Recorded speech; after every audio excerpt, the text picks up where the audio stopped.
Hello students, let's read the question. Assertion: the green revolution was comparatively less effective in developing world where farmers were dependent on conventional breeding region in developing world. Inability to buy expensive agrochemicals forced farmer to rely on conventional breeding. Options are given. If both assertion and reason are true and reason is correct explanation of assertion.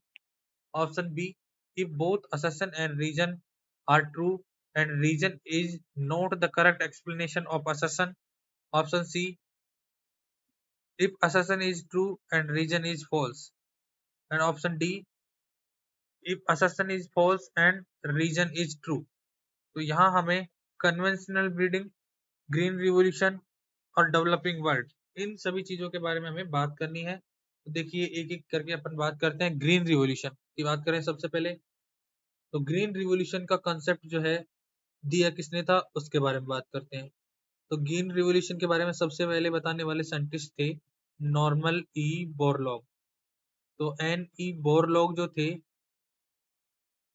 इन्होंने सबसे पहले बताया। और India में जो है green revolution को approach करने वाले जो साइंटिस्ट थे वो थे M S Swaminathan. Shri M S Swaminathan ने इंडिया में ग्रीन रिवॉल्यूशन जो है उसका उसको आगे बढ़ाया। तो एम एस स्वामीनाथन जो है ग्रीन रिवॉल्यूशन में इंडियन जो है, ये बहुत ही रिकॉग्नाइज्ड नेम है, नॉर्मन ई बोरलॉग और एम एस स्वामीनाथन। तो यहाँ पर बात करते हैं, ये कंपेरेटिवली लेस इफेक्टिव है डेवलपिंग वर्ल्ड में। क्यों? क्योंकि फार्मर्स जो हैं वो कन्वेंशनल ब्रीडिंग पर डिपेंड करते हैं। तो कन्वेंशनल ब्रीडिंग की जो अप्रोच है उसमें अपन बात करें, कन्वेंशनल ब्रीडिंग के जो मेथड है वहां पर ग्रीन रिवॉल्यूशन को इतना ज्यादा महत्व नहीं दिया जाता या कम इफेक्टिव होती है, क्योंकि फार्मर्स जो है कन्वेंशनल ब्रीडिंग को अप्रोच करते हैं। और रीजन क्या है इसके पीछे? क्योंकि डेवलपिंग वर्ल्ड की बात करें तो डेवलपिंग वर्ल्ड में जो एग्रोकेमिकल्स को खरीदने के लिए जो क्योंकि बहुत सारा पैसा देना पड़ता है, इसलिए फार्मर्स क्या करते हैं, कन्वेंशनल ब्रीडिंग पर अप्रोच करते हैं, कन्वेंशनल ब्रीडिंग पर डिपेंड करते हैं। तो इसमें क्या होता है, ग्रीन रिवोल्यूशन